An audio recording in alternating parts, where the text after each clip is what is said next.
जय जोहार जय छत्तीसगढ़। मैं अमित कुमार और आप जम्मू संगवारी मन के स्वागत है टीजीबी मीडिया में। और हमारे बीच उपस्थित है युवा मोर्चा जिला अध्यक्ष भाजपा मुंगेली से, साथ ही पूर्व जनपद अध्यक्ष। सर्वप्रथम स्वागत है सर आप मन के। बहुत बहुत धन्यवाद। मोर पहला क्वेश्चन ये रही सर आप मन से, अभी वर्तमान स्थिति कैसे आपके मुंगेली विधानसभा के? अब मुंगेली विधानसभा के दृष्टिकोण देखें तो शुरू से ही हम बताएं इतिहास तो भारतीय जनता पार्टी में मुंगेली जिले का और मुंगेली तहसील विधानसभा का यहाँ की एक अलग ही वर्चस्व रहा है। यहाँ का एक इतिहास रहा है। जो यहाँ से नेता बने हैं बड़े बड़े, चाहे हम यहाँ से फूलचंद जैन जी को बोलें, एक बड़े संगठन के नेता के रूप में उभरे, विधायक रहे। निरंजन केसरवानी जी को बोलें कि वो संगठन के शिल्पीकार और जाने माने वो पूर्व सांसद, पूर्व विधायक। भानु गुप्ता जी पूर्व मंत्री, मनहरण पांडे जी, ऐसे लखनलाल साहू जी पूर्व सांसद, श्री चौदास खांडेकर जी पूर्व विधायक विक्रम मोले जी, अनेक ऐसे नेताएं हैं जिन्होंने, और बाहर के भी नेता जो है मुंगेली की ही इतिहास में राजनीति सीखे हैं और जाके अपने अपने क्षेत्रों में एक बड़ा नाम रोशन किए हैं। अच्छा जी, जैसे आज धरना हुआ, किस उद्देश्य से हुआ, क्या कारण से हुआ?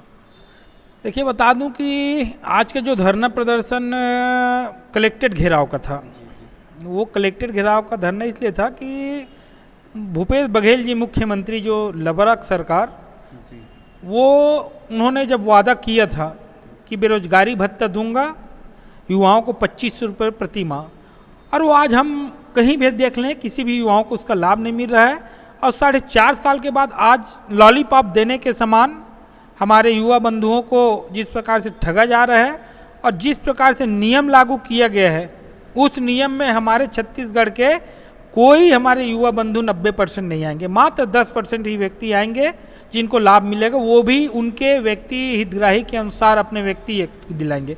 तो हमने उनका विरोध किया है ताकि वो नियम को शिथिल करते हुए वो पुनः जो बेरोजगार व्यक्ति हैं, हमारे युवा साथी हैं, उनको 2500 रुपये का जो बेरोजगारी भत्ता देने की बात कही गई थी, हाथ में गंगा जल लेके कसम खाए गए थे, उसका वो 1,30,000 रुपये जो प्रत्येक व्यक्ति, एक व्यक्ति का जो बन रहा है 52 माह का, वो पैसा दे। अगर गंगा जल के कसम खाए हैं तो उनको बेरोजगारी भत्ता देना होगा। इसीलिए आज कलेक्टर का घेराव किया गया और मुख्यमंत्री को उनके नाम से कलेक्टर साहब को ज्ञापन दिया गया, और आगे अगर कार्रवाई नहीं होती तो इसके लिए वृहद आंदोलन युवा मोर्चा द्वारा किया जाएगा। अच्छा, जैसे वर्तमान में अभी आगामी चुनाव है, तो इसमें किस तरह का जो है रणनीति या तैयारी कर रही है भाजपा? देखिए, भाजपा एक अपने रीति नीति सिद्धांत से सदा चली आई है। इसमें तैयारी करने वाली बात नहीं है। चुनाव रहे या ना रहे, भारतीय जनता पार्टी की प्रशिक्षण जो कार्यशाला है, जो संगठन के रीति नीति हैं, ये हमको सदा सिखाई जाती है। चाहे वो चुनाव का समय हो, चाहे चुनाव के समय ना हो, हम उसी उद्देश्य से काम करते हैं। आज भी जो रणनीति है, अब पिछले 2018 का चुनाव देख लीजिए, जिस प्रकार से कांग्रेस की जो आंधी चली है, उसमें हमने हमारे मुंगेली जिले में 2.5 विधानसभा में हमने किसी कांग्रेसी विधायक बनने नहीं दिए। हमने पूर्ण सहयोग करके भारतीय जनता का एक एक कार्यकर्ता घर से निकल के भारतीय जनता पार्टी के कार्यकर्ता को जिताया और विधायक बना के विधानसभा भेजा। और पुनः हम आश्वस्त करेंगे कि मुंगेली जिला से कांग्रेस का पत्ता पुनः साफ होने वाला है और भारतीय जनता पार्टी जिसको भी प्रत्याशी घोषित करेगी वो चुनाव जीतेगा। अच्छा जी, जैसे आपका युवा मोर्चा है, वो वर्तमान में जनहित के लिए क्या क्या कार्य कर रही है?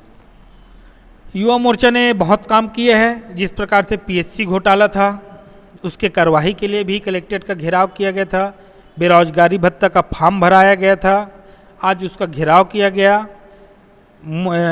आवास के क्षेत्र में युवा मोर्चा ने बहुत गांव में भ्रमण किया। जो लोरमी के हमारे आदिवासी बेल्ट हैं, हमारे ट्राइबल क्षेत्र हैं, वहाँ भी हमने जाके कोशिश की, वहाँ उनको घर दिलाया।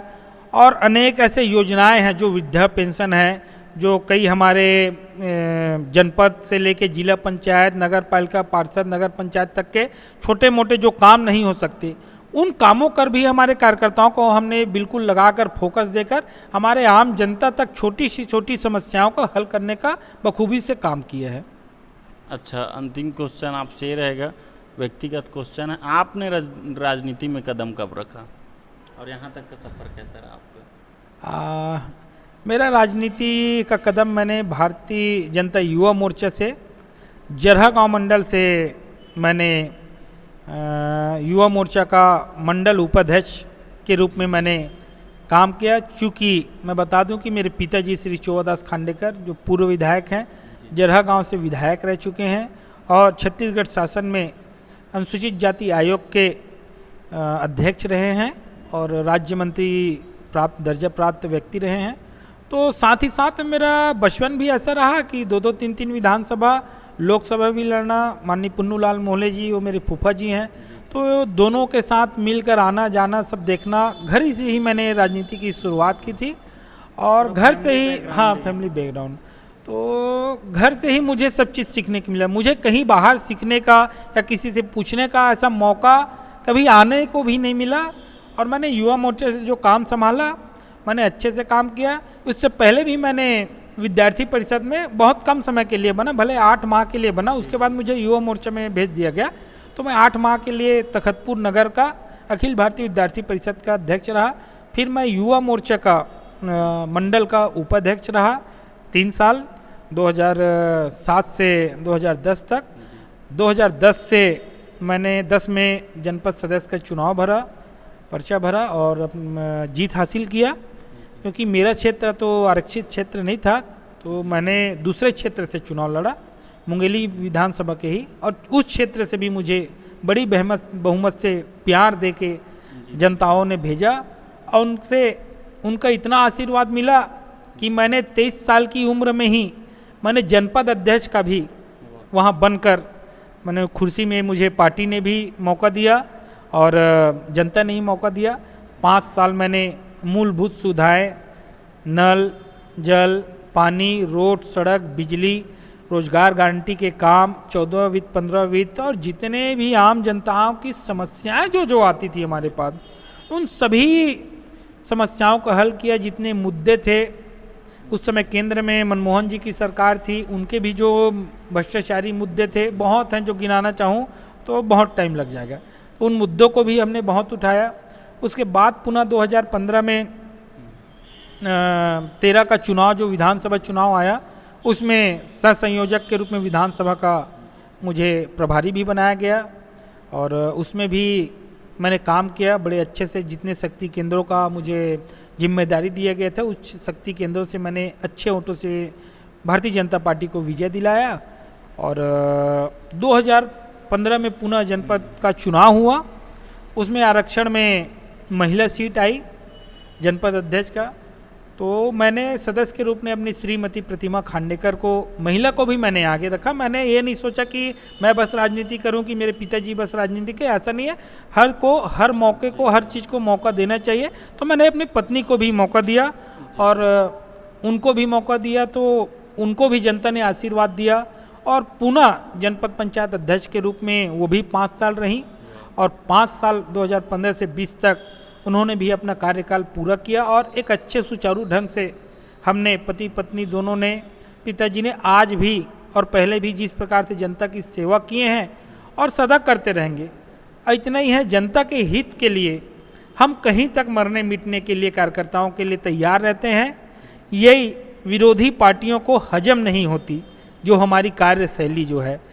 तो मैं बताना चाहूँ कि राजनीति यही से मेरी शुरू हुई और ये निरंतर चली रहा है परिवार में, और सभी का अपने अपने क्षेत्र में जिस प्रकार से हमने अपने कार्यकर्ताओं के लिए जो कार्य किया है वो प्यार आज दिख रहा है कि एक फ़ोन करने से 2 दिन पूर्व से ही मैंने आज के कार्यक्रम को सूचना दिया और बिना संसाधन के किसी भी चीज़ के आज हमारे कम से कम 700 से 800 कार्यकर्ता 2 दिन में ही घेराव करने के लिए आज कलेक्ट्रेट का करने आ गए।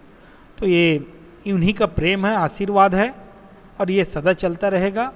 और मैं उन सभी कार्यकर्ताओं को प्रणाम करता हूं जिन्होंने मौका दिया और आगे भी देंगे, तो मैं बिल्कुल उनकी सेवा करने के लिए तत्पर रहूँगा। अच्छा, एक और क्वेश्चन याद आया आपसे, जैसे आप यंग है, युवा हैं, तो वर्तमान जो बेरोजगारी देख रहे हैं आप या किसी भी क्षेत्र में, तो जो डिप्रेशन का शिकार हो रहे हैं युवा, उनको आप शॉर्ट एंड स्वीट में क्या संदेश देना चाहेंगे मीडिया के माध्यम से? मैं अपने युवा भाइयों को यही कहना चाहूँगा कि नशा छोड़ें। नशे से बड़े बड़े घर तबाह होते हुए मैंने देखा है, कोई घर नहीं बचा है। नशा करोगे तो घर में लड़ाई होगा, कलेश आएगा, धन की कमी होगी, मारपीट होगा, कहीं ना कहीं किसी केस में आप फंस सकते हैं। तो किसी प्रकार का नशा ना करें। परिस्थितियां देखिए, चाहे वो बड़ा आदमी हो कि एक छोटा आदमी हो, कि वो अडानी अंबानी हो कि टाटा बिरला हो, हर के आदमी के जीवन में बिल्कुल चुनौती आती है। तो मैं चाहूँगा कि उस चुनौती को स्वीकार करें और उसको स्वीकार करके आगे बढ़ें और अपने नए भविष्य का निर्माण करें। ये नशे में कुछ नहीं रखा है, मैंने बहुत जगह देखा है। नशे से सिर्फ नाश हुआ है और कुछ नहीं हो सकता। जी बहुत बहुत धन्यवाद। तो साथियों, हमारे बीच थे तरुण खांडेकर जी। आपका कीमती समय देने के लिए बहुत बहुत धन्यवाद। और ऐसे ही खबर और ऐसे ही न्यूज़ के लिए बने रहें टीजीबी मीडिया के साथ। मैं अमित कुमार, धन्यवाद।